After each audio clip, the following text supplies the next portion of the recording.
Hey, how are you doing, everybody? Good morning. Daniel Spat from California. Daniel Spat's interviews. Watch this book, My Vision of Tennis. Arturo Rodríguez Núñez del Prado, Mi Visión del Tenis. Vamos a tener al autor de este fantástico libro desde Chile, profesor de tenis, periodista.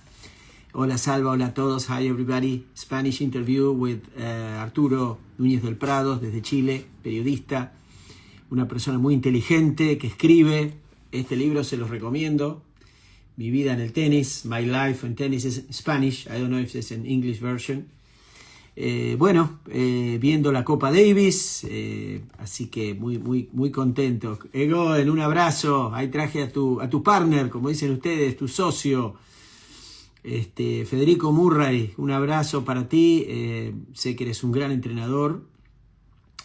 Salva, abrazo. Vamos a hablar del tenis chileno, un tenis muy rico en historia, y desde Filiolgi, de Meister, Cornejo, tantos jugadores, luego pasando por el Chino Ríos, González, Mazú, en fin, muchas grandes figuras. Voy a esperar a ver a Arturo, ahí está.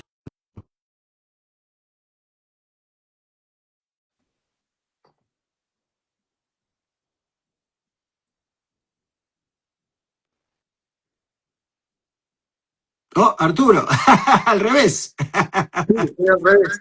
Estás al revés, se ve una bonita ventana con un bonito sillón. Así veo. Tienes que ¿Cómo la dar ves? vuelta, apretar ahí y dar vuelta a la cámara. Abajo hay un Sí. botoncito que das vuelta. Oh, no me había fijado en eso. Espérate. Abajo hay Sí, un botoncito que doy vuelta. sí, sí, No lo, sí. Sí. no lo encuentro, pero bueno. No. Bueno, vamos a volver a Perfecto. salir porque si no, fíjate, porque si no va a ser medio Ah, no, acá está, desprolijo. espérate. Acá está. Aquí Ahí estoy. está, maestro, usted no me asuste. ¿Cómo estás? No, muy bien, muy bien. Estoy muy contento de estar acá. Mira, veo mi libro. ¿Está bien la imagen, Daniel? Fantástico y muchas gracias. ¿Estás en Santiago? Así, estoy acá en Santiago y lo primero que quiero hacer es, las cosas buenas hay que copiarlas. Y tu último invitado, Jorge Nir, partió agradeciéndote el reconocimiento que implica estar en esta entrevista, así que yo voy a hacer lo mismo, porque es un reconocimiento y es un honor estar acá, así que te lo agradezco explícitamente. No, muchas gracias. Un placer y veníamos... y como dice él, alguien va a recoger las migajas de esto que tú dejes. Claro, y también quiero agradecer a la gente que nos va a ver, porque esa gente, esas personas, nos van a dar algo que es muy precioso, que es su tiempo, que no se puede recuperar. Entonces también a ellos parto agradeciéndoles el que nos van a dar algo que es lo más valioso que tiene un ser humano, que es tiempo. ¿Tú empezaste como periodista o se escucha mi voz? Eso Te no, escucho muy bien. no, pero se escucha mi eco cuando hablo. Eso es. ¿Tú tienes algún micrófono o algo? No, nada, nada. A ti Pero sí. yo te escucho perfecto, sin eco. No. Yo te escucho bien. Lo que estoy diciendo es que escucho mi voz, mi eco. Ah, no, no tengo Eh, micrófono, no tengo nada. bueno. A ver, cuéntame, ¿tú empezaste como periodista o como profesor de tenis tu vida laboral, ganándote el pan, el dinero? Yo te diría que yo empecé como profesor de tenis antes, mientras estaba estudiando periodismo. Yo jugué junior, me dediqué un año a jugar profesional en los antiguos satélites, viste que son los antecesores de los Futures y los M15. Por supuesto, no me fue bien, nunca obtuve un punto y debo haber ganado muy pocos partidos de quali. Y por lo tanto, agotado ese año, me puse a estudiar. Y a mí me ofrecieron en el club en que yo había sido socio siempre, dar clases de tenis. Y yo decidí que era una buena oportunidad y que iba a probar un mes. Y me quedé 30 años haciendo clases de tenis. Mira, ¿y cómo te preparaste? ¿Hiciste cursos? ¿Cómo te instruiste para enseñar? Mira, en un principio partí con lo que yo tuve muy buenos profesores, muy buenos entrenadores y siempre tuve muy buena memoria. Entonces yo aprendí cómo a replicar cómo me habían entrenado a mí, porque partí así de la nada. O sea, yo partí sin hacer ningún curso, entonces partí copiando lo que me habían hecho a mí. Y yo lo tenía todo registrado porque tengo muy buena memoria, no había anotado nada, pero yo sabía cómo era el proceso de entrenar a un jugador, más o menos, y tenía más o menos claro. Y ahí a la par de que empecé a dar clases, empecé a leer muchos libros, más que cursos, empecé a leer muchos libros que mi padre me traía de España, que mi hermano me mandaba de Francia. Empecé a documentarme y hoy día tengo una biblioteca bien grande de eso, pero partí así. Después fui haciendo cursos, porque en un principio además yo tenía la soberbia de creer que yo sabía mucho, y en la medida, más bien fue al revés, en la medida que fui haciendo los cursos me di cuenta que sabía menos, porque fui aprendiendo mucho.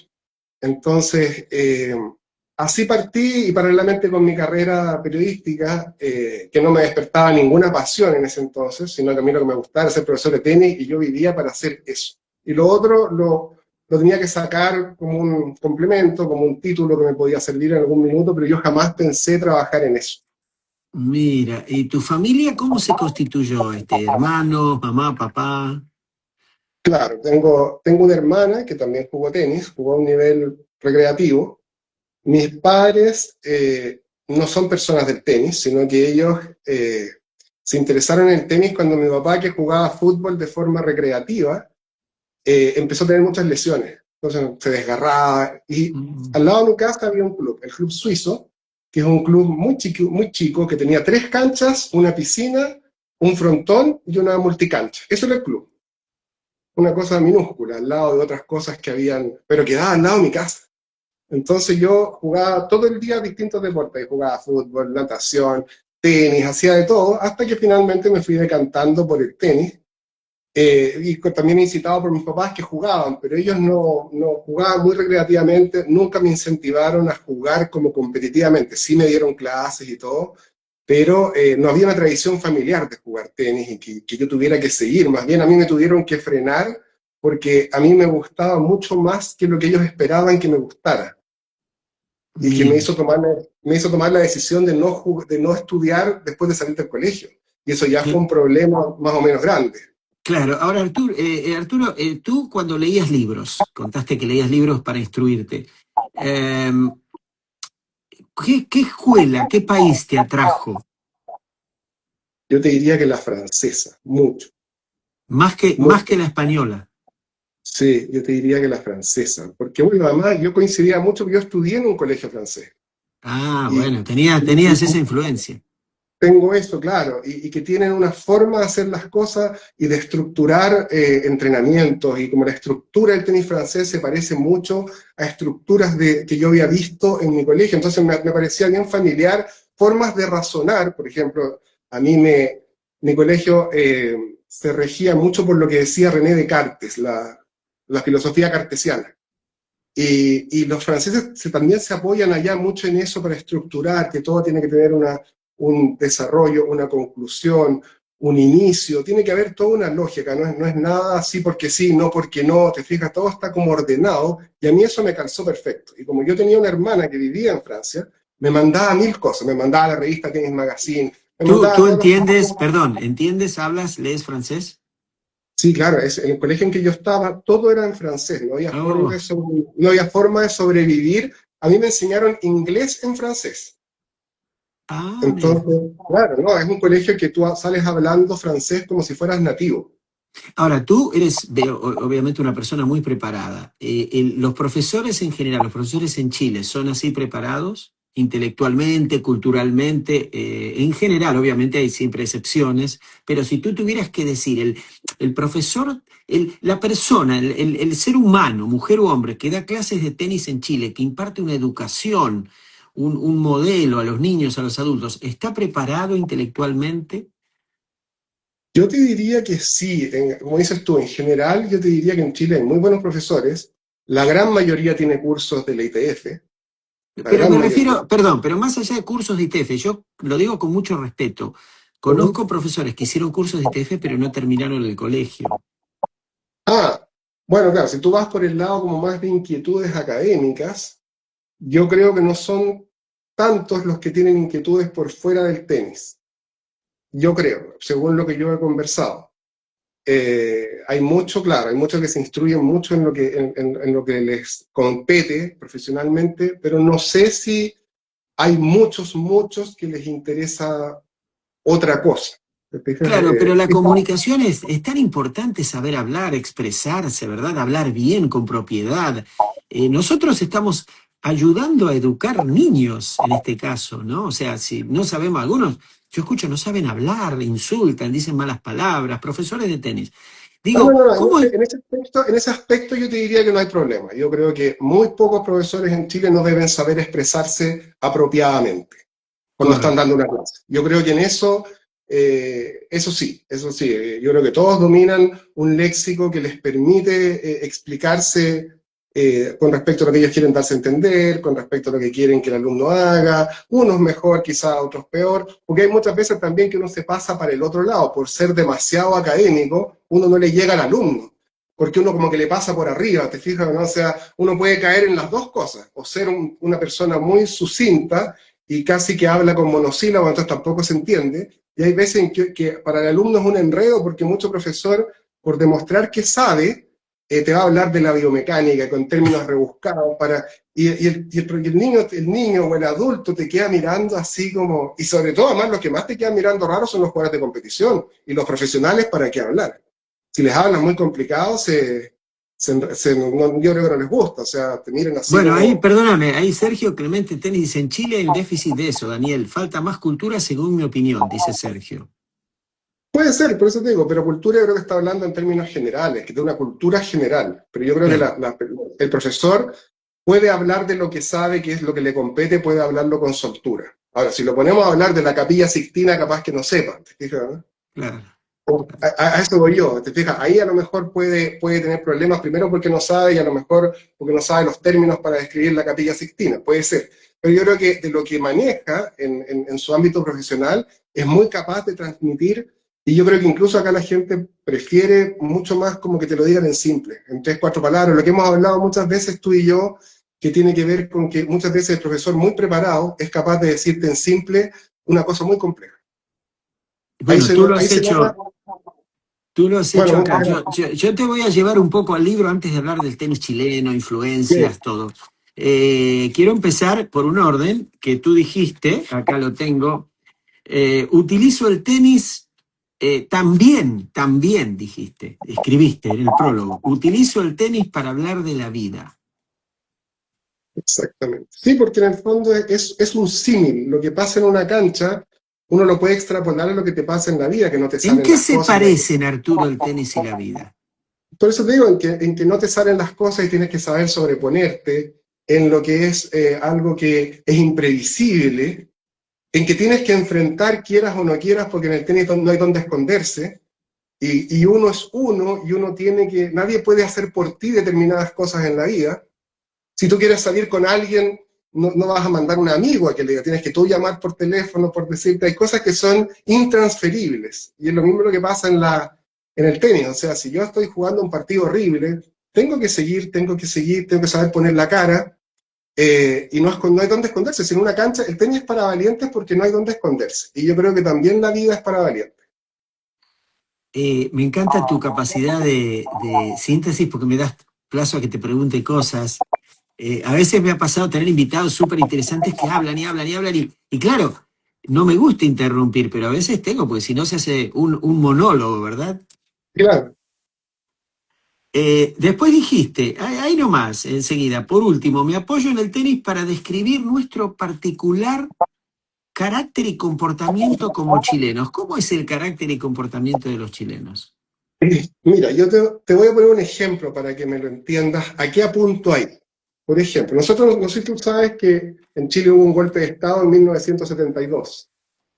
Bueno, y Chile ha estado dividido por siempre de ahí. Nosotros estamos acostumbrados a estar los unos contra los otros. Ese es nuestro estado natural. Y además se ve reflejado en el tenis, que siempre nosotros es muy divertido porque a las personas que componemos como el mundo del tenis se le llama la familia del tenis. Bueno, yo nunca he visto una familia que haya estado más peleada que esta, por los siglos de los siglos. Entonces, somos un país que está acostumbrado a estar los unos contra los otros, y eso se ve, por ejemplo, también en el tenis mismo, porque cuando hay un torneo, por ejemplo, el ATP 250 que se juega en el San Carlos de Apoquindo, cuando juega un chileno con un argentino, por ejemplo, o con un mexicano, La gente va mucho porque tiene lo metido en la cabeza que hay que estar de parte de uno y perjudicar al otro. Porque estamos acostumbrados a esa fricción, a estar unos contra otros. Cuando juegan dos españoles no va nadie porque ¿a quién vas a perjudicar?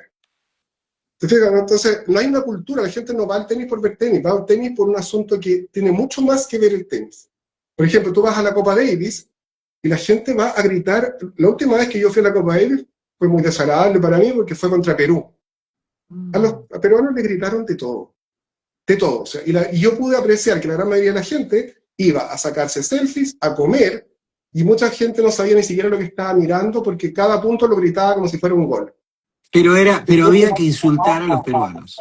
Claro, justamente. Y no solamente lo fueran los peruanos, podrían ser noruegos, podrían ser, te fijas, no era una Argentinos. fijación. Igual algo hay también ahí, viste que en el fútbol es el clásico del Pacífico, Chile-Perú. Pero hay una cultura en Chile que es siempre estar contra algo.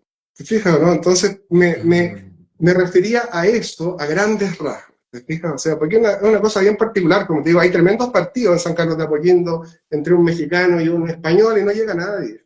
Porque no hay a quien perjudicar ni a quien alentar.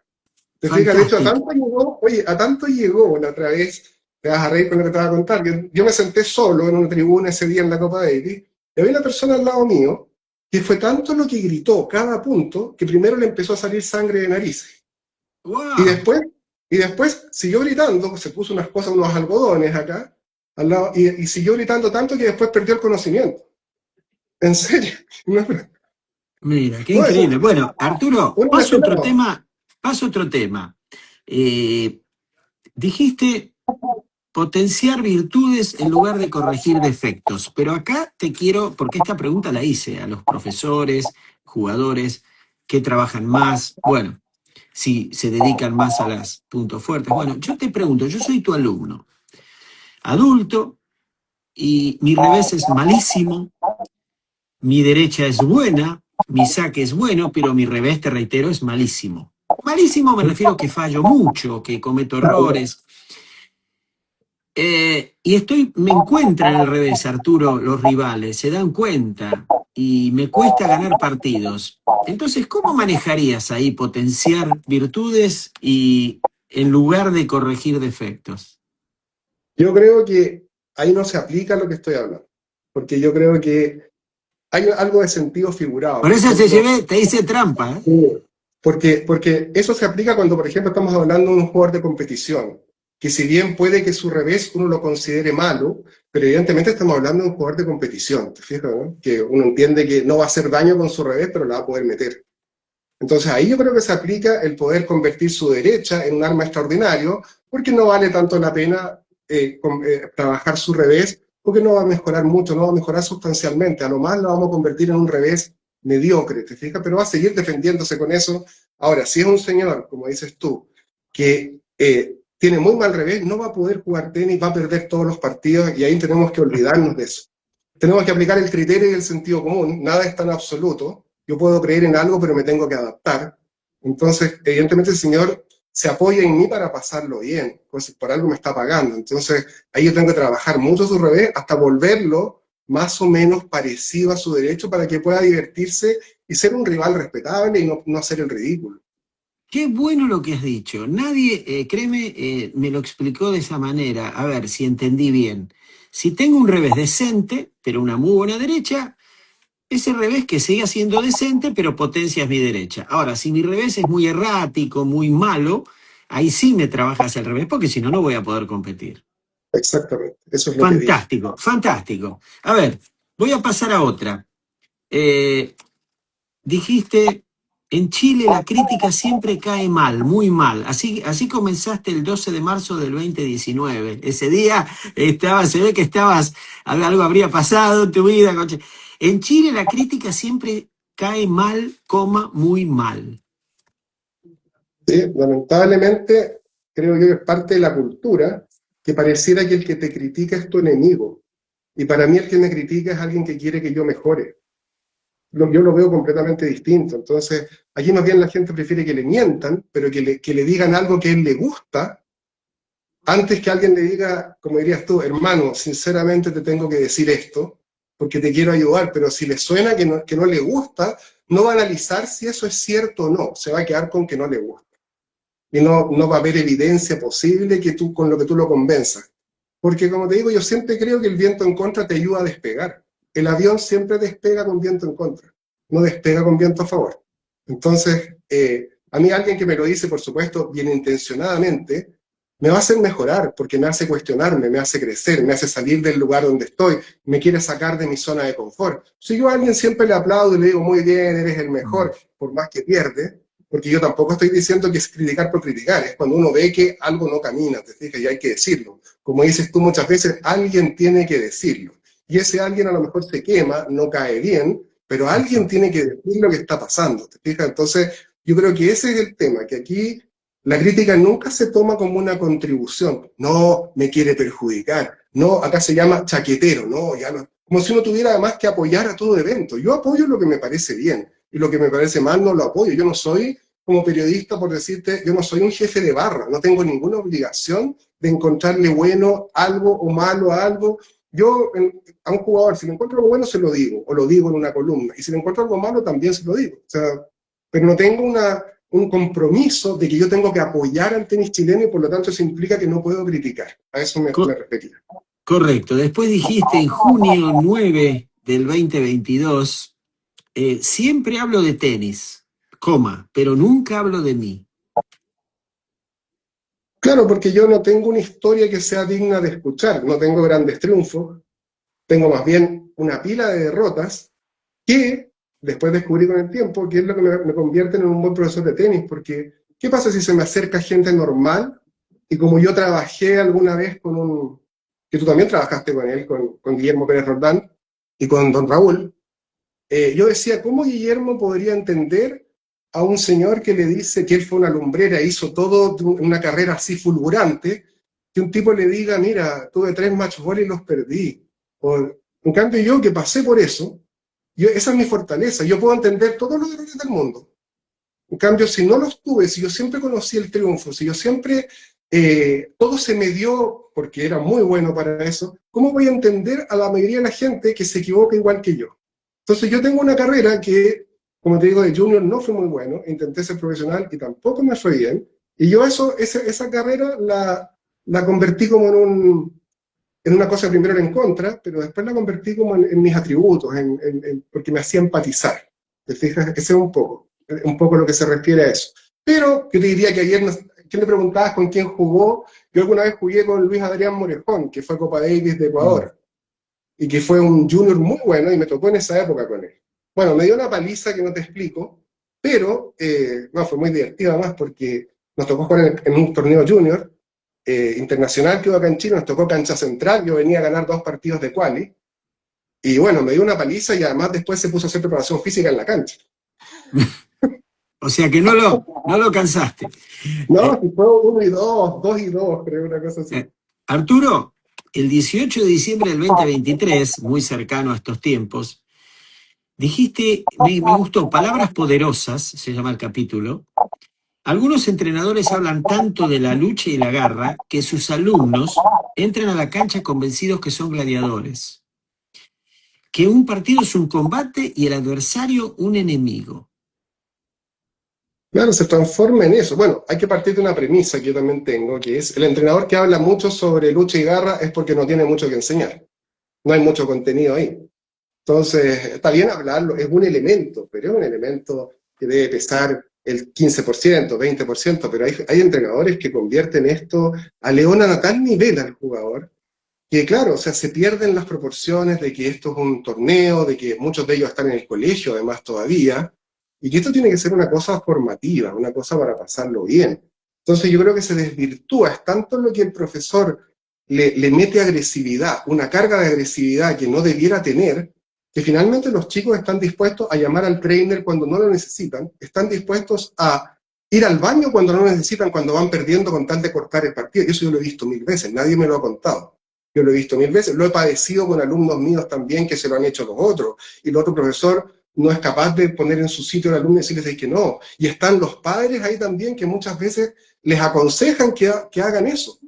Entonces todo el ambiente se se torna como cargado de una agresividad. Son chicos además que no saben resolver problemas entre ellos y ante la más mínima discrepancia llaman al árbitro, porque no lo pueden resolver, porque ellos parten de la base que el otro le está trampeando. Y eso se forma en un círculo vicioso, y todos estos elementos que yo te enumero hacen que la atmósfera del partido sea enrarecida para mí, que no debiera ser. Correcto, muy claro todo. Ahora voy a pasar al tenis chileno. ¿Qué jugador, qué tenista, es tu opinión obviamente, te estoy preguntando a ti, entrevistando a ti, ha sido así como Guillermo Vilas fue en Argentina, Gabriela Sabatini, especialmente para las mujeres? ¿Qué tenista en Chile fue el de mayor influencia? No el más famoso, quizás coincidió la fama con la influencia. Sí. Lo que pasa es que ahí hay que ver que son tiempos distintos y era como el impacto de muchas cosas cambia, ¿te fijas? O sea, no sé, para mí, por ejemplo, que el de Meister fue una cosa que a mí me marcó, pero increíble.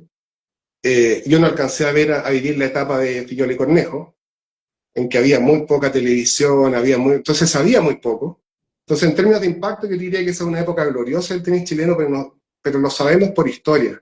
Yo ya empecé a vivir lo de Gildemeister, que ya había más televisión, que ya fui a Copa Davis, y yo te diría que también las medallas de Masú y González, yo creo que sobre todo las medallas de Masú, el doble medallista olímpico de Masú, yo creo que ese es un tenista que se convirtió, más allá de un tenista, se convirtió en un héroe. Yo creo que eso es. Y el Chino Ríos, ¿qué dejó? Que fue número uno del mundo, admirado. Es muy gracioso porque cada vez que pongo un post algo de Ríos, que a quien tuve la posibilidad de entrevistar al chino, eh, el chileno es muy apasionado y es el mejor del mundo, el más talentoso de la historia, pone, ¿no? Como que no hay nadie como él, el mejor en la historia de Latinoamérica. Juzgan por el tema de haber sido número uno, ¿verdad? Pero digo, y está bien ese orgullo, ese nacionalismo, ¿no? Porque hay que defenderlo de uno. Pero el chino fue el tenista más grande de la historia de Chile. ¿Qué le ha dejado a Chile, más allá de ese orgullo de decir tuvimos un número uno? Mira, cuando el Chino Ríos estaba en su apogeo, yo estaba en la universidad. Yo faltaba a la universidad con tal de verlo. Pasaba eso, que en las vitrinas de la calle la gente se detenía a ver cuando habían televisores mirando. Yo creo que él consiguió eso, que hubiera realmente acaparó la atención de todos. Ahora, yo creo que como era controvertido, igual nadie le desconocía lo que jugaba, pero tenía detractores por esto de su personalidad, sus actitudes. Nadie le discute el tenis porque no voy a poner un chileno apasionado y para mí es el más grande que yo he visto. Porque Roger era otra cosa, Roger era elegancia, Roger era quizás perfección, pero en cuanto a talento, en cuanto a cosas inesperadas, que yo no he visto a otro jugador hacer algo parecido. Pero yo creo que dejó menos, por ejemplo, marcó menos que Masú probablemente era menos virtuoso, pero al convertirse en una especie de héroe, yo creo que su figura une y marca más a la gente. Yo creo que hay mucha más gente que se quiere parecer más a Masú que a Ríos. Perdón, y Fernando González con ese derechón, ¿qué dejó? Yo lo veo ahora muy activo, con clínicas, con comerciales. Me hubiera gustado entrevistarlo realmente. De los nombres que mencionaste, al señor Filiol, a don Jaime Loíce, a su hija, Catalina, a Guilherme Hans, tuvimos dos charlas.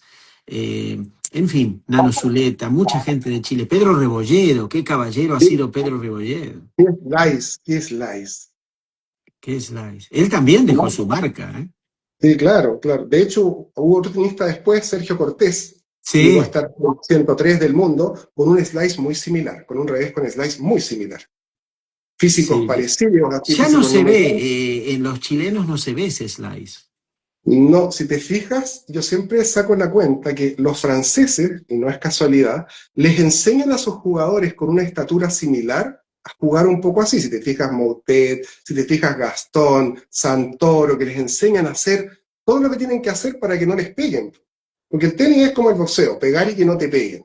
Si a esos jugadores el rival los agarra con la pelota a la altura de la cadera, al tercer golpe están desbordados.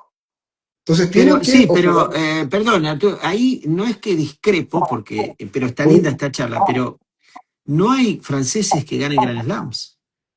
no, no hay, es cierto, es totalmente cierto, porque yo creo que finalmente ese físico no alcanza para ganar un Grand Slam. Hagas lo que hagas, no alcanza, lo que les alcanza es para competir. Corentin Moutet está 32 del mundo, te fijas, y juega por arriba, juega por abajo. Lo que pasa es que ese es un juego que le acomoda, o sea, o que más bien que les permite competir a ese tipo de jugadores. Pero yo creo que es muy difícil ganar un Grand Slam si no mides sobre 1,85 m o 80. Entonces yo lo que valoro de ese juego es que te permite ser competitivo aún con la desventaja del tamaño y del peso. ¿Te fijas? Yo Porque el boxeo, creo, por algo el boxeo está dividido por peso, porque importa. yo creo, a ver si coincides, tú que eres un maestro para mí, un docente, como te llamo. Hay Muchas jugadores gracias. que los adultos pueden copiar el tenista adulto de club, pero no se puede copiar a Sinner, Alcaraz, Djokovic, Federer, Williams, Sharapova, Sabalenka, ¿verdad? Pero hay tenistas que sí, ¿verdad? Pueden sacarle cositas, ¿verdad? El adulto del club, digo, competitivo. Sí, pueden rescatar algo, pero no, por ejemplo, hacer lo que hacía Nadal acá arriba, porque se va a romper los tendones del hombro, o como decía alguien muy cuerdamente el otro día, por ejemplo, decía, yo escuché que cada tenista hace 200 saques diarios. Bueno, un señor de club va a llegar al saque número 50 y va a tener un problema en el hombro o en el codo. Entonces, tiene que ser como con criterio, lo que hablábamos, ojalá asesorado por alguien que le diga qué se puede tratar de imitar, porque no copiar, tratar o rescatar de esos campeones y adaptarlo a físicos que no están preparados ni para esas repeticiones, ni para la violencia de ese golpe, ni para el ángulo que toma el brazo quizás. ¿Qué puede acercarse? ¿Te fijas? Tratar de imitar va a ser imposible porque los otros son superatletas. Entonces muchas veces yo veo gente que quiere o entrenar como Nadal o copiarle el golpe, y yo creo que eso es una pérdida de tiempo porque además cada uno tiene su identidad, que eso también es muy importante, respetarle al jugador su identidad en términos biomecánicos y en términos, ¿cómo se llama?, de personalidad, porque todos reflejamos en nuestro juego nuestra personalidad. Entonces, yo creo que hay que tener mucho cuidado, y en eso yo estoy seguro que vamos a coincidir, en qué quiere uno copiar, por qué, porque puede que no te sirva, solamente porque quieres hacerlo como Nadal porque te gusta, si lo puedes alcanzar, en cuánto tiempo, a qué costo, muchas preguntas que nadie se hace. Entonces es muy importante estar asesorado por alguien que sepa, a quien uno le pueda preguntar, mira, ¿qué te parece esto? Me gustaría intentar hacer algo parecido a lo que hace él. ¿Cómo lo puedo adaptar? Por eso es tan importante tomar clases de tenis. Bueno, tomar clases de tenis con un buen profesor. Además, claro.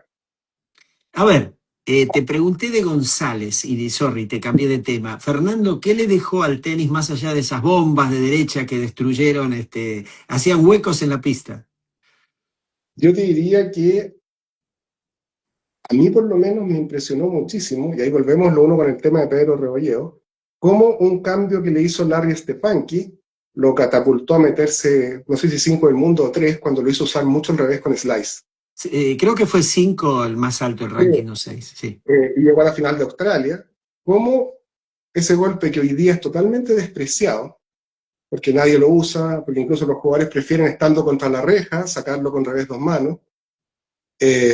No, pero Arturo, Alcaraz sí usa, Slice. Puede ser, sí, sí, pero estoy diciendo cuando digo casi nadie, es una Hablas en estadística menor. general. Claro, es una estadística menor. Yo te diría que eso, para mí, por ejemplo, fue una lección. Es decir, mira, no le pegó más duro, sino más bien bajó la intensidad del juego.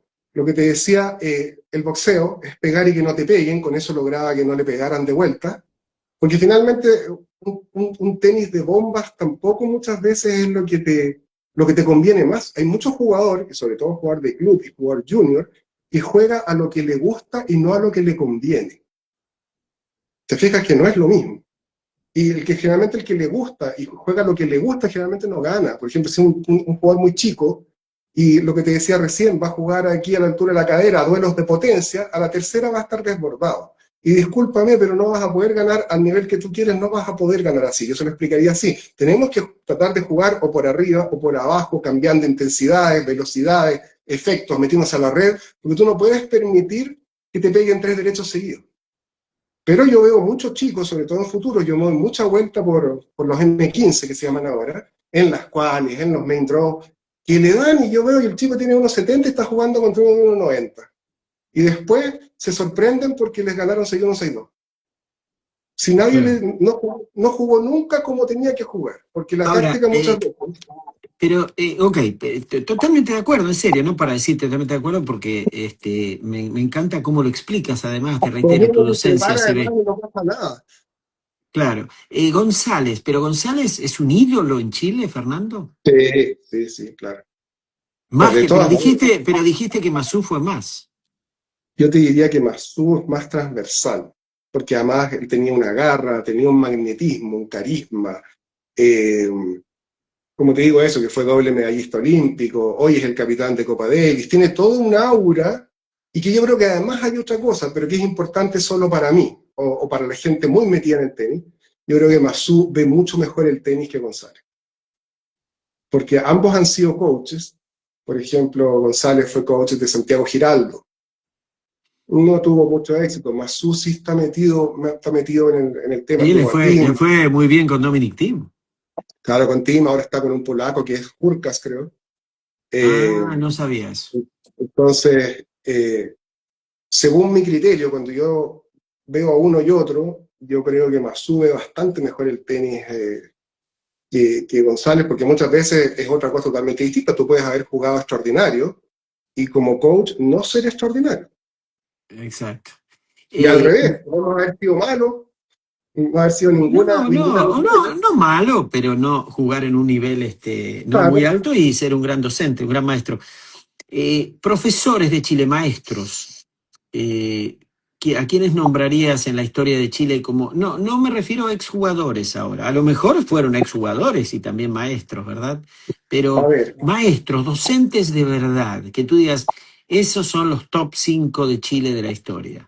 5 nombres. Bueno, yo voy a nombrar a uno que No, fue entrenador. perdóname, no 5, puede ser 10, 3, los que tú consideres. A ver, lo que se me viene a la memoria ahora, yo te diría que el mejor formador es Luis Guzmán, Luchín Guzmán, que fue entrenador de Gildemeister, y que yo creo que no ha salido un mejor formador que él, que marcó a generaciones de jugadores que lograron jugar muy, muy bien. En una Perdón, época, ¿vive aún? vive. ¿Cuántos Eh, años tiene? yo creo que debe tener 72, 73 o 75, una cosa así, ¿Y yo creo. enseña tenis? Sí, todavía en un club ahí en un barrio que se llama La Dehesa, en un club de golf. Y él, como te digo, tenía una forma de enseñar, una forma de transmitir que marcó a generaciones cuando el tenis en Chile era mucho más competitivo que hoy día, cuando había muchísimo más jugador y él formó una camada grande de jugadores. A ver, ¿quién más? De los de hoy día, voy a nombrar a un amigo, pero con entera justicia el señor Carlos Marchán. Para mí, tengo la suerte de poder conversar seguido con él, y él es un formador también. Y al Cuando hablamos Nano Zuleta, que yo lo entrevisté a Nano, él formó Mazú, ¿lo consideras también?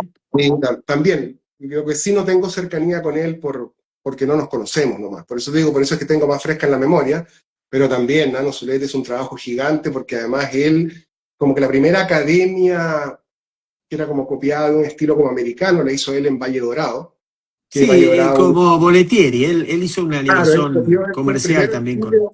Lo que pasa es que Nano, por lo que me han contado y por lo que yo he sabido, él es como un soñador que se mete como en proyectos que nadie emprende, un poco como Quijote, pero además lo logra, en los que nadie cree. Bueno, y él, claro, fue capitán de Copa Davis, formó a Massú, y en esa pasada formó a varios más, además, ¿no? Que no llegaron a la altura de Massú, pero también él tenía un grupo muy interesante de jugadores, eh, que además, por ejemplo, jugadores de él eran reconocibles porque sacaban como Boris Becker, viste que caía con la pierna cambiada. Sí, claro, Entonces él tenía como, caía con la derecha, claro, claro. justamente, eso no es común.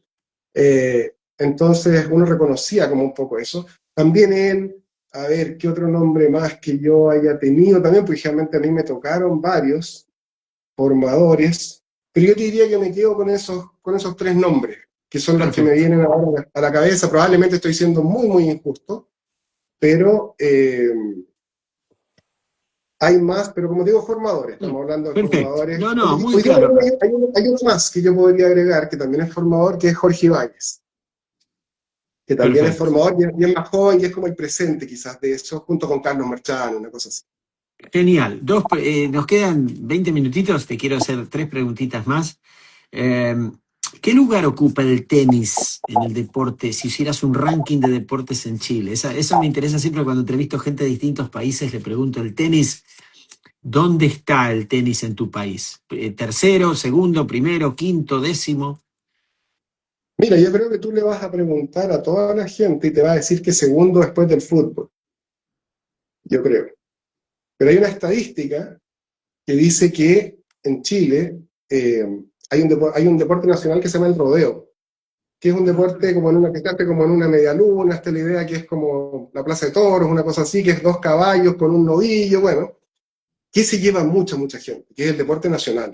Lo que pasa es que no es tan popular, pero que también se mete ahí y pelea entre los deportes más populares. Pero yo te diría que es eso, probablemente fútbol primero, y tenis y rodeo así empatados, probablemente. Genial. El apoyo, la federación ha sido históricamente positiva, porque muchas federaciones son cuestionadas. Otras, obviamente los presupuestos no se pueden comparar con la americana, con la australiana, etcétera. Un saludo para todos, gracias. La federación apoya a los niños, a los jóvenes, es una federación emprendedora, creativa, creadora de torneos. ¿Apoya a los niños, a los juniors? Mira, en esta respuesta que la pensé, porque yo sabía que tú me ibas a preguntar, te pido que me dejes como retrotraerme un poco para poder explicarte cómo funciona el asunto acá. Cuando pasó lo de Ríos, lo de González y Mazú, finalmente eso nunca se capitalizó porque nunca hubo un trabajo de la federación para pacificar. No quedó nada de eso. Nada. Antes, en una época en que la federación siempre ha tenido problemas, siempre ha habido como divisiones, como te digo. Ahora ya no, ahora se está encauzando bien, hay un trabajo con un head coach que está ordenando las cosas. Pero durante mucho tiempo, como te digo, todos los jugadores que han surgido acá han sido por generación espontánea, por esfuerzos privados. No responden a un plan. ¿Te fijas? Mazú y González, Mazú, Valle Dorado con el Nano. González, su familia se fue donde Patricio Apey a Miami, que era un chileno, un entrenador chileno, hizo su carrera allá se formó. Ríos tenía los recursos para entrenar en un club de golf en un barrio acomodado. Entonces tú te vas fijando y no son productos casuales. Tenemos demasiada suerte nosotros que siempre sale alguien. Pero Ahora, nunca perdón, vivió ahí te engancho con este tema que estás diciendo. ¿Y Garín, Tabilo y Jerry también? ¿Y bueno, Barrios?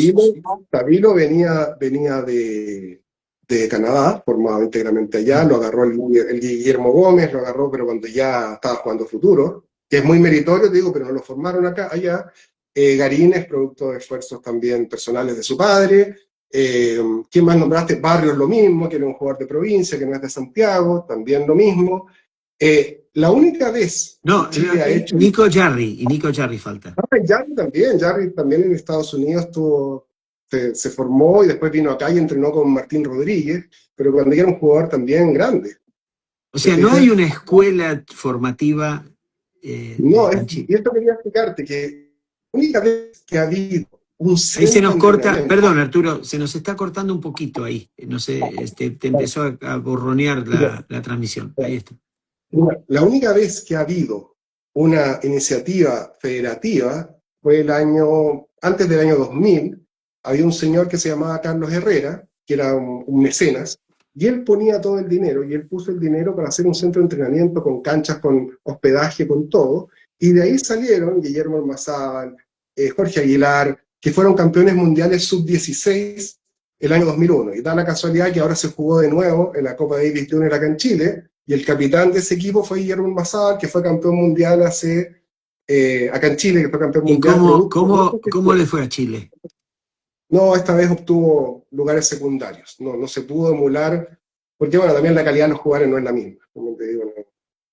por distintas razones, y quizás por esto mismo que estamos hablando, porque no ha habido un plan para sacar jugadores, sino que aquí salen todos porque son esforzados, porque tenemos muy buenos entrenadores, No, no como hay, dice o un amigo. sea, perdóname, la asociación, federación, como se llame, ¿no tiene un centro de entrenamiento? No, no tiene. Lo tuvo, como te digo, y una vez que este señor dejó de financiarlo, se perdió todo. O sea, nunca Entonces, hubo en realidad. o sea, hubo durante 10 años, yo creo, Ok, antes del año 2000. Después ya la federación siempre estuvo en crisis con problemas de plata, líos directivos, un montón de cosas, y no se ha podido replicar eso, como te digo. Y ahora hay un head coach, que es justamente el entrenador de Tomás Barrios, Guillermo Gómez, que ha ido ordenando un poco ciertas cosas, como ser las competencias de menores, que estén además engranadas unas cosas con otras. Hay como un plan, ya hay una dirección más o menos. Yo diría que ahora recién estamos como apuntando a algo como con un orden, como con un método, pero antes no había nada. De hecho, el tenis durante mucho tiempo se sostuvo en Chile en los torneos que organizaba una entidad que era Tenis Chile, porque la federación no hacía nada, o hacía muy poco, y hubo gente que decidió como apoyar este cuento y nunca desfallecer, y el tenis se mantuvo vivo porque había gente que organizaba torneos, establecía un ranking, hacía mil cosas, pero que no tenía nada que ver con la federación. claro. El Chile Open despierta mucho entusiasmo. Posteriormente, después del Chile Open, la gente va a jugar, llena los clubes. Realmente el Chile Open, que es un torneo muy bonito, organizado por la familia Filioli, ¿tiene una gran influencia en los chilenos en el tenis? Yo te diría que sí, es el evento del año, es el evento del año para todos los que nos gusta el tenis, y uno siempre se encuentra algún día con la gran mayoría de la gente que le gusta el tenis. Y claro, muchas veces tiene la importancia además de que las escuelas de tenis pueden ir gratis a esos torneos, igual que ahora que hay un torneo de la WTA acá en Santiago. Y también es muy importante que se permita eso porque los niños empiezan ahí a mirar tenis de verdad, ¿te fijas, no? Cuán lejos están o qué pueden, cuánto les falta para acercarse a eso, tener contacto con los jugadores. Entonces yo creo que es muy importante por eso y porque además para gente como yo, que es entrenador, ves cosas distintas, puedes intercambiar opiniones con otra gente. Eh, yo creo que claro, es el evento más importante que hay en Chile y llevan muchos años en esto la familia Fillol, que primero es un challenger y después se hizo cargo de este torneo. Bueno, antes estaba Jaime Fillol, ahora ya no está la hija, como dices tú.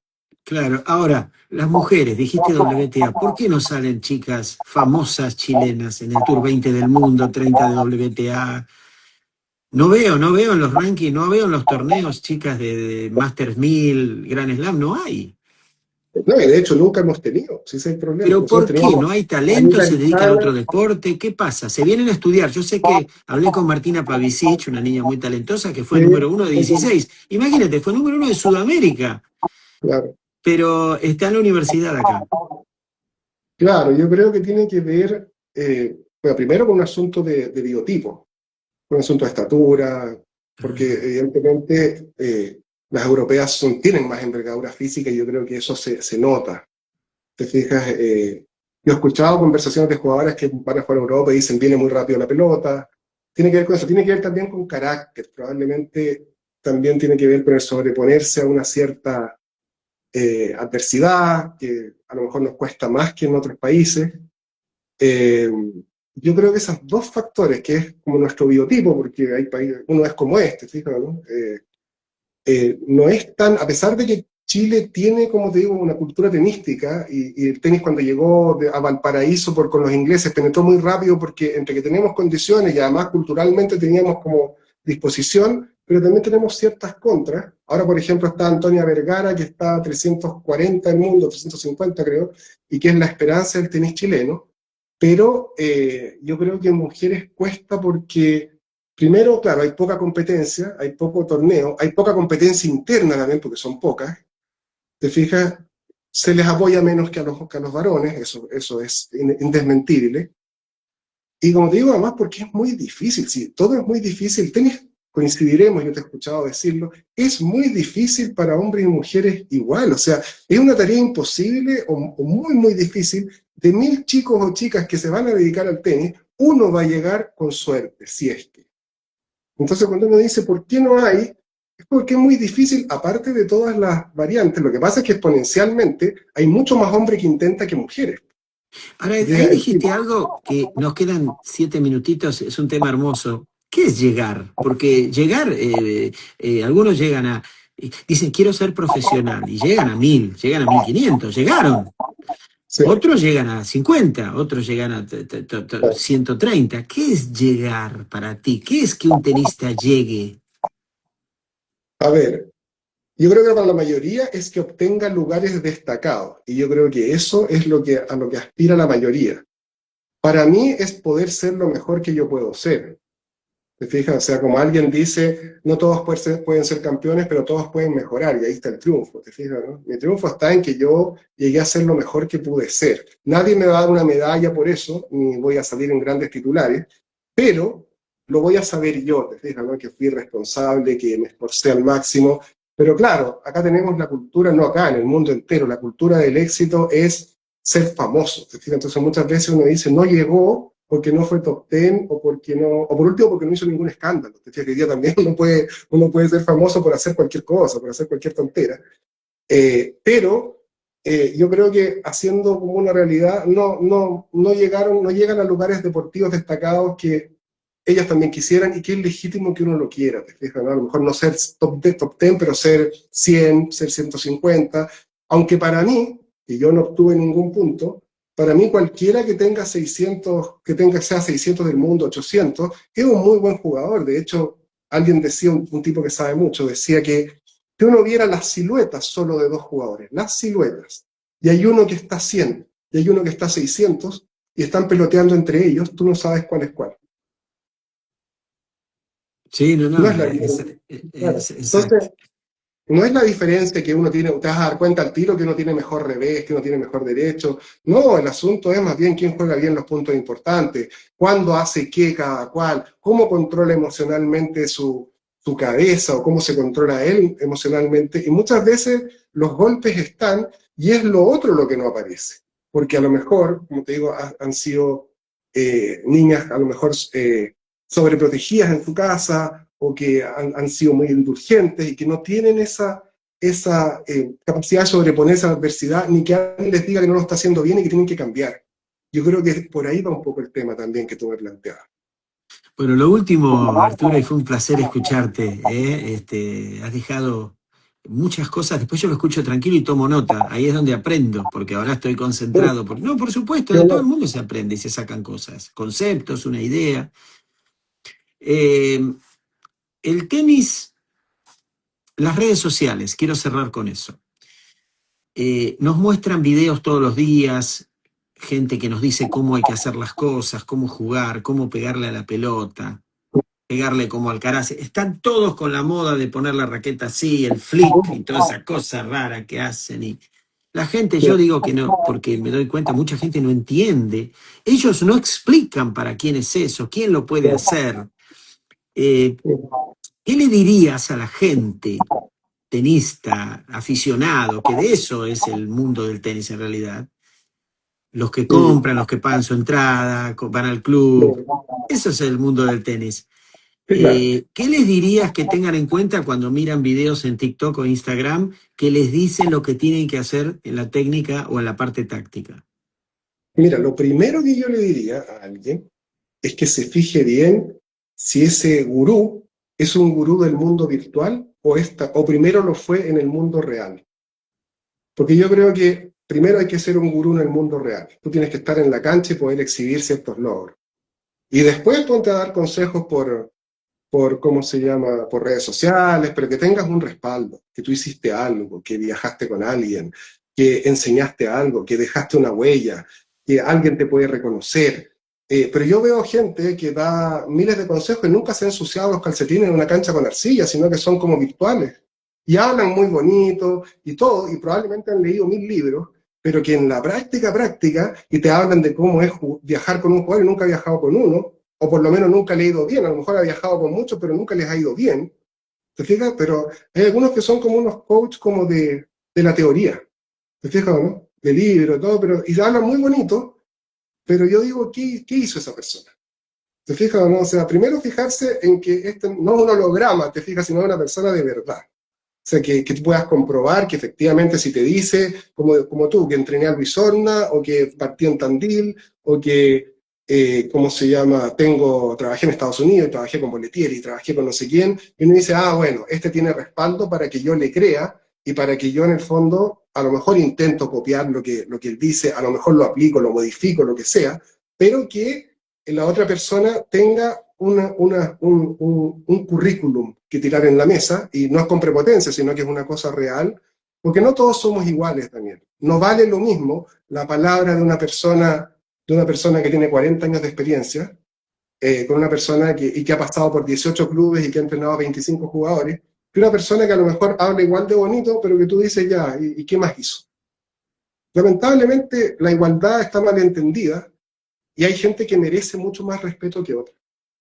¿Las redes sociales se han igualado para abajo o para mejor? Han igualado para abajo, claramente. Porque precisamente tenemos que cuestionarnos esto. Si uno no se cuestiona mucho, uno le cree a cualquiera. A cualquiera que hable bonito, que haga bonitos videos bien editados, que le ponga además quizás unos gráficos, ¿te fijas o no? Si además usa términos rebuscados mucho mejor, ¿te fijas? Y Y, si te dice, tienen 200 millones de likes. y además miles de seguidores que los pudo haber comprado. Porque eso Sí, también sí, hay que fijarse además quiénes son los seguidores de esa persona. Yo, por ejemplo, miro en tu perfil, hay pura gente que a lo mejor no conozco, pero que tienen nombre, ¿te fijas, no? Que yo sé, este jugó, este jugó, este jugó, este acá, pa. Entonces, eso vale, tener 30.000 seguidores de esa calidad es mucho más importante que tener 200.000 que yo los conseguí pagando, porque es verdad, uno paga y están las tablas de precio, 200.000 seguidores, $100. Entonces, hay que fijarse en eso. O sea, es lo mismo, por ejemplo, que yo digo en las academias. No te fijes tanto quién es el director, fíjate bien quién es el staff, porque con ellos va a estar tu hijo.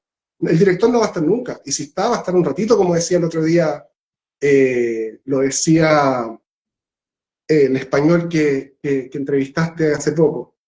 Pepe y ¿Te más. acuerdas? No, el último, el que hablamos al principio, que se me fue el nombre. Jorge Mir. Jorge Mir, ¿te acuerdas que lo dijo? Sí, sí, no, estoy escuchándote. Ahora, quiero cerrar con el tema de la derecha que me enferma. Ya. Eh, la mano se pone así para abajo, hay que enseñarle a todos los chicos con la mano así para abajo para que después hagan así. ¿Cómo es eso? Yo me vuelvo loco, lo quiero hacer y la tiro al alambrado. Mira, yo soy de la idea, y lo que me gusta a mí, que eso además es un tema de gustos, ¿te fijas, no? A mí levantar el codo no me gusta. Para mí el codo tiene que apuntar hacia abajo. Y eso ya te cambia la vida. Jamás voy a poder lograr lo que tú estás planteando si tengo el codo hacia abajo. ¿Te fijas, no? No puedo hacer esto. No puedo poner la raqueta plana acá, a no ser que fuera con una tomada cerradísima, no Está sé, bien, pero... pero ahí la gente nos va a decir, pero señor, ¿ustedes no miran a Alcaraz y Sinner que hacen así? Ah, sí, pues, pero ellos pueden hacer lo que quieran, porque el que es muy bueno rompe todas las reglas. ¿Te fijas, no? Y además, como decíamos, está preparado para no romperse acá, para no tener epicondilitis, ni epitrocleitis, ni manguito rotador después de hacer eso. Pero los que somos normales, tenemos que hacer lo que le resulta a la mayoría, creo yo. ¿Te fijas, no? Entonces, meterse en esas copias, yo creo que hacer, primero, sobreestimarse, porque para jugar en un club uno no necesita eso. ¿Te fijas, no? Basta con que tú la pases Ok, 3 veces pero abajo. espera, ¿y los niños? No, yo se los haría simple. A mí, por ejemplo, Pero ya hago este En movimiento. Chile, perdón, vas a una academia. ¿Cómo están enseñando a los profesores hoy en día? Porque acá Yo están diría todos que con el cosa así, ¿eh? sí, se parece un poco a eso. Yo diría que no es tan marcado, pero el derecho ha evolucionado de lo que yo estoy planteando, que es más así, más clásico, ¿te fijas? Ha evolucionado un poco. Lo que sí yo veo es que, y esto es una cosa que a lo mejor me voy a contradecir, pero que es una diferencia sustancial. Yo lo hablaba con los entrenadores que merecen mi respeto. Antes uno lo que miraba era lo que dices tú, esto, te fijas cómo arma, cómo... Hoy día uno lo que uno mira es lo que produce ese golpe. ¿Te fijas? Y si ese golpe produce algo muy bueno, lo que haga acá da un poco lo mismo, ¿te fijas? Lo que importa es el resultado. Como dice Daria Kopsic, que este fin de semana va a dar un curso acá en Chile, en la eficacia, la eficiencia, que no presente riesgo de lesión y que se pueda sostener en el tiempo. Eso es lo que hace un golpe correcto, ¿te fijas? No estamos hablando nunca de la estética. La Claro, estética se no... copia porque se habla mucho. Ahora, te reitero, la gente que ve videos mejor dicho, sugerencia a los que hacen videos que expliquen para quién está destinado lo que quieren informar. Es como una medicina. Si yo vendo una medicina, a ver, vendo una medicina, tengo que decir quién la puede tomar y cuáles son los riesgos, ¿verdad? Exactamente, si la dosis para ti va a ser bien distinta que para mí. ¿Te fijas? O Es que sea, el tenis puede ser para un niño de 6 años, para uno de 15, para uno de 40 y uno de 80. Entonces tenemos bueno, que especificar. evidentemente, como dices tú, entonces si vamos a eso, yo a un niño que está jugando tenis 10 jamás le voy a enseñar así, a un chico que está jugando menos de 12 años tampoco. Probablemente, además, este golpe requiere ya de un físico formado. ¿Te fijas? Para poder efectivamente soportar la exigencia de hacer esto y hacerlo 10.000 veces. Yo creo que hay físicos que no están preparados para eso. Aún así, yo no lo enseñaría, lo que no quiere decir que está malo. No, Pero a mí no, no me gusta. Ahora, está si me todo llega un bárbaro. chico, oye, si me llega un chico que le pega así y no se lesiona y le sale un tiro buenísimo, yo no lo voy a tocar. Y perdóname, y que perdura en el tiempo, como dice Dario. Claro, claro, y como te digo, yo no lo voy a tocar porque no es cambiar por mi ego, ¿te fijas? Porque tengo que dejarle una marca, porque tiene que tener mi sello. No, si él lo hace bien y lo que produce es una cosa realmente que tiene peso, tiene velocidad, lo maneja, puede abrir ángulos, puede hacer de todo, hace daño, viene con todas las características que uno quiere, yo le digo, señor, pégale como usted quiere, porque ¿qué le voy a decir yo? Pero los que somos más normales tienen que apegarse a una técnica más clásica, creo yo. Fantástico. Ahí Arturo dice, es verdad, que en tenis recreativo, en lugar de jugadores, la gente, yo creo que falta, se habla mucho, estos muchachos que hacen tantos videos quieren impresionarnos como que hablando de un tenis, porque ponen un video de Sinner, Alcaraz y claro, es fácil, porque yo puedo explicar lo que hace, pero digo, es como que ponga un video de Messi y diga, mira cómo gambetea Messi, bueno, pero yo no sé jugar al fútbol. Ahora, falta más para la gente de club, falta, no hay, no se habla, ¿sabes por qué? Porque parece que no vende eso. No te das fama, claro, no te das fama y por lo tanto tu ego no se infla con eso, porque nadie se va a enterar que tú a un caballero de 80 años le corregiste el derecho porque no se va a transformar en la derecha de Fernando González, entonces tú no vas a obtener fama con eso. Por eso todos los entrenadores apuntan a los que juegan bien, ¿te fijas? Porque con esa corrección puede ganar muchos alumnos, ganar fama, va a ganar reconocimiento y capaz que gane dinero con eso. Pero en la corrección donde hay más, que es en la base de la pirámide, porque es una pirámide así, y gente recreativa es mucho mayor que la que está en la punta, en la cima uno está solo. Te fijas, Sinner, siendo uno del mundo, está solo. Y más abajo vienen los que son del nivel parecido. Nadie apunta a la base de la pirámide porque esa, como dices tú, no te da fama, no te da reconocimiento, sino que eres un profesor más que tienes que tener mucha vocación para estar ahí. Y yo creo que probablemente los que están ahí en ese anonimato tienen mucha más vocación muchas veces que los que están arriba. Ahora, te hago la última y te voy a sorprender porque esto es muy lindo. Guillermo Vilas, dijo una vez, hace muchos años en un interview, definió a 3 grandes entrenadores en esa época. Te estoy hablando de los años 90, esta entrevista que leí de Vilas en la revista El Gráfico. Dijo, Ion Tiriac te transforma tu debilidad en tu punto fuerte o te lo hace muy bien. Él se enfoca en mejorarte lo que haces mal. Nick Bollettieri te potencia algo. Se enfoca en eso. Fíjate que es diferente. Y Harry Hoffman se enfoca, él decía, a mí no me importa cómo le pegues si la metes 200 veces en ese lugar. Fueron 3 filosofías diferentes, 3 grandes del tenis. 2 han fallecido, como Hoffman y Bollettieri, que en paz descansen, y Ion Tiriac está vivo, pero ya no se dedica a enseñar. ¿A cuál te adhieres o a cuáles te adhieres el señor Arturo Núñez del Prado para cerrar esta hermosa charla? Mira, yo creo que yo voy a poner como elemento principal algo que ninguno de ellos dijo, o por lo menos en lo que tú anunciaste, yo creo que el disfrutar. Disfrutar lo que uno hace. Eso para mí es lo primero. Lo demás viene todo después. Yo si disfruto siempre estoy más cerca del triunfo. Si disfruto lo que hago, siempre estoy más cerca del triunfo, siempre estoy más cerca de poder implementar las correcciones que me hacen. Siempre estoy más cerca de estar concentrado, siempre estoy más cerca de estar en estado de flow, siempre estoy más cerca de pasar un rato agradable. Entonces yo creo que lo primero que a mí nunca me enseñaron es que lo primero es disfrutar lo que uno hace. Y cuando uno disfruta lo que uno hace, no quiere decir que yo esté haciendo cualquier cosa ni que esté con una sonrisa que quiere decir que estoy como payaseando en la cancha. No, pero es un elemento que para mí es reciente, el disfrutar. Cuando digo reciente es cuando yo me hice entrenador, pero durante mi periodo de jugador, que fueron muchos años, nadie me dijo, pero hombre, disfruta. Entonces yo te diría que el primer elemento es que esa persona se asegure que le encanta el tenis, y eso vale para recreativos, profesionales y todo. Después vemos cómo lo armamos, si la metodología es la de Harry Hoffman, la de Bollettieri. Yo te diría que lo primero es inculcarle a esa persona que tenga un amor por el tenis y que lo disfrute. Porque Está el bien, tenis, la vida perdón, es un ratito. está bárbaro, pero no te me desvíes, porque no me respondiste la pregunta. Ah, bueno. Es tú. No, pero Vilas habló, obvio que Vilas amaba el tenis. Me refiero, lo que dijiste fue excelente, pero digo, ¿cuál de las tres te gustan más? ¿La de Tiria, que era corregirle la debilidad? ¿La de Bollettieri, enfocarte en el punto fuerte? Opuestos. Y la de Hoffman, no importa con tal que la metas ahí 200 veces. Me gusta la de Bollettieri, enfocarme en el punto fuerte siempre y cuando, como hablamos al principio de nuestra conversación, sea un jugador que ya tiene todos los golpes. Eso me gusta a mí, porque para mí fue un descubrimiento. Cuando yo estudié coaching, esa es la piedra angular del coaching, que es potenciar virtudes en vez de corregir defectos, y de eso se diferencia el coaching de la psicología.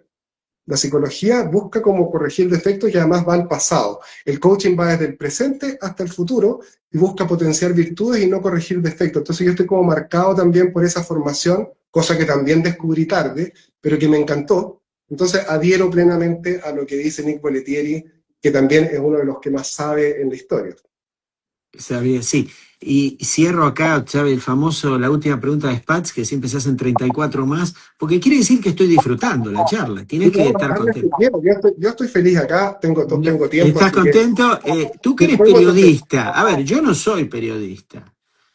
¿Se puede ser entrevistador sin ser periodista?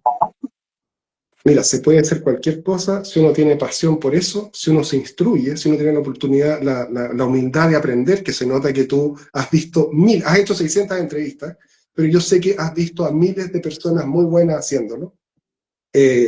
Probablemente alguien te hizo sugerencias y las tomaste. Entonces se puede ser porque tú eres la prueba viviente de eso, ¿te fijas, no? O sea, además el periodismo tampoco es tan complicado, ¿te fijas? No, yo que lo estudié te puedo decir que no es tan difícil tampoco, no es como estudiar ingeniería ni nada, pero hay que tener condiciones naturales, hay cosas que no vas a poder comprar nunca, como ser, por ejemplo, tener empatía, como ser, hacer sentir bien al entrevistado. Eso es muy difícil si no lo tienes acá adentro, ¿te fijas?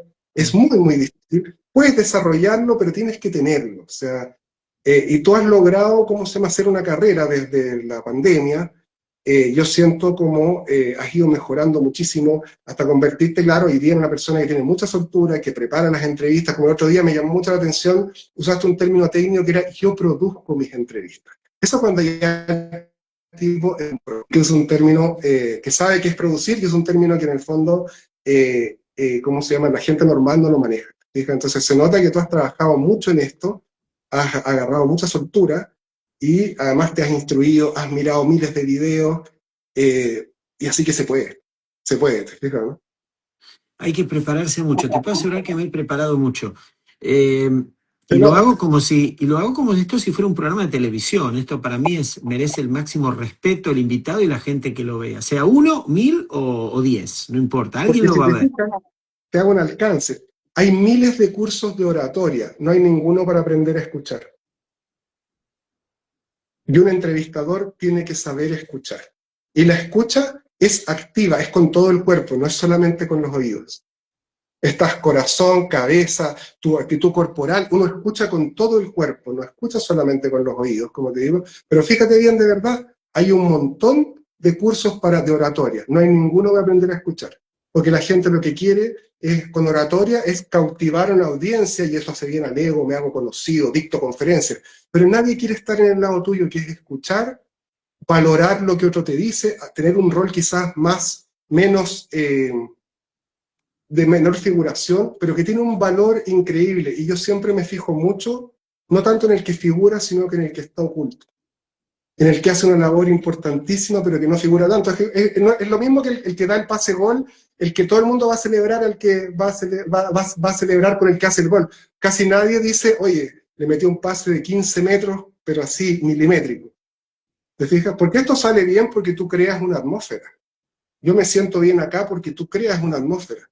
No es así porque yo hable así, porque estoy contento, porque sí, ¿te fijas, no? Muchas gracias, Arturo. Un cariño grande a toda la gente. La verdad que es un ciclo muy lindo que va a quedar en mi corazón. Además quedan grandes conceptos y figuras que van a dejar un legado hasta que destruyan YouTube, Instagram y desaparezca del planeta. Porque después, claro, ahí ya no va a haber más ninguna prueba de que existió Daniel Spatz Interviews. Eh, lo último que se lo pregunté a tanta gente. Defíneme el juego del tenis. Uf. Voy a tomar una definición que me encantó, pero tengo que copiársela a Javier Farana. La lucha por el tiempo y el espacio. Nunca he escuchado una definición mejor que esa. Es que lo tiene todo. En tan poquito, en es un concepto tan poderoso que yo nunca vi que nadie pudiera definir tanto, o sea, con tanta precisión una cosa que podía ser tan amplia. Es verdad, y es la lucha, cómo administro mi tiempo, cómo le quito tiempo al otro, cómo hago que sus espacios se agranden y cómo hago que los míos se reduzcan, cómo hago que sus armas no me hagan daño y cómo yo hago que las mías sí lo hieran. ¿Te fijas? Y todo eso es una lucha y también tiene que ver, como te decía yo, que alguien, no me acuerdo quién me lo dijo, y no quiero ser injusto, pero eso es lo que he repetido 2 o 3 veces. El tenis es como el boxeo, pegar y que no te peguen. Quiero que, mira, vas despertando cosas. ¿Sabes cuál fue el problema que yo tuve en mi carrera de tenística? Y me costaba ganar los puntos. Jugaba muy bonito, pero no tenía punch, ¿Ya? no tenía potencia. ¿Qué le aconsejas a una persona que se te acerca y te dice, Arturo, yo juego bien, paso muchas bolas, pero me cuesta ganar puntos? Uh-huh. Yo te diría que sin lugar a dudas le digo, tiene que ir a la malla, a cerrar lo más pronto posible. No saque y volea, pero tiene que armar su juego en función de que su juego tiene que terminar en la malla cerrándolo lo más rápido posible, porque si no, el juego se va a hacer eterno o él va a ser desbordado por la potencia del otro. ¿Te fijas? Entonces yo creo que no hay mucha opción ahí. Uno tiene que armar un juego en torno a qué quiere conseguir. Y tiene Ahora, que armar ¿cómo su juego en hago? torno Está bien, pero ¿cómo hago para ir a la malla? Te sigo poniendo en aprieto. Si alguien sí, le pega muy claro. fuerte, alguien le pega muy fuerte y no puedo controlar la velocidad. ¿Cómo hago yo para ir a la malla? No, está difícil. Yo estoy hablando como desde la teoría. Tú tienes, esa sería como una posible solución. Lo otro, claro, es que te transformes en alguien como lo que hemos hablado, como Pedro Rebolledo, que nunca, o Sergio Cortés, que tenía de fondo, si bien no tenía potencia, pero tenía una regularidad tal y tenía un tiro que era realmente, si bien no era muy agresivo, pero era muy incómodo. Yo te diría que por ahí también va el tema, o sea, ya armarse de paciencia, como ha habido muchos jugadores, y que lo tuyo va a ser no fallar. Y la gran mayoría de los jugadores se van a desesperar al otro lado. Excelente consejo. Te agradezco mucho, Arturo, que estés muy bien. Te mando un abrazo. Igual seguimos en contacto. Recomiendo este libro, excelentes conceptos, porque es un libro totalmente conceptual y les va a ayudar muchísimo. ¿Dónde lo pueden conseguir, Arturo?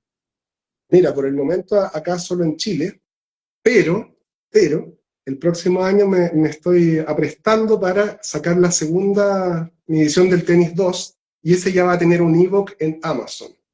¿Te fijas? Mientras tanto, pueden conseguir, yo tengo 4 ebooks más que se llaman Así veo yo el tenis, que es parecido a esto, pero están divididas los contenidos en 4 libros digitales que están a disposición de cualquiera en Amazon. Y pueden, cualquier cosa que te contacten por Instagram, ¿verdad? Sí, claro, de todas maneras. Y ahí me das un 50% de las ganancias. Exactamente. Oye, te agradezco, pero increíble, ha sido un momento para mí espectacular. Lo pasé muy bien y como te digo, te agradezco de nuevo el reconocimiento porque estar aquí es un honor y también le agradezco a la gente que nos acompañó porque nos dio su tiempo, que es lo más valioso que tiene cualquier ser humano. Y lo va a ver en YouTube y les mando un abrazo a todos los que me siguen en YouTube y que se suscriban, como dicen los streamers, suscríbanse y pongan like, viste que dicen todo, está todo con el mismo cassette. Yo, la verdad que no importa, no, que se suscriban porque por buena onda, no tienen que poner like. ¿Por qué tengo que decir que pongan like? Por ahí no les gusta lo que hago, entonces por ahí que hagan así, listo. Claro. Bueno, un abrazo, Arturo. Después te mando, cuando esté más tarde en el canal, te la mando y haremos reels y la compartimos, pero ahí la puedes compartir en tu perfil. Perfecto, de todas maneras. Muchas gracias de nuevo, gracias a todos los que estuvieron mirándonos. Un placer, un abrazo grande, Arturo querido. Gracias a todos los chilenos que miraron y bendiciones a todos. Adiós, adiós. Nos vemos la próxima.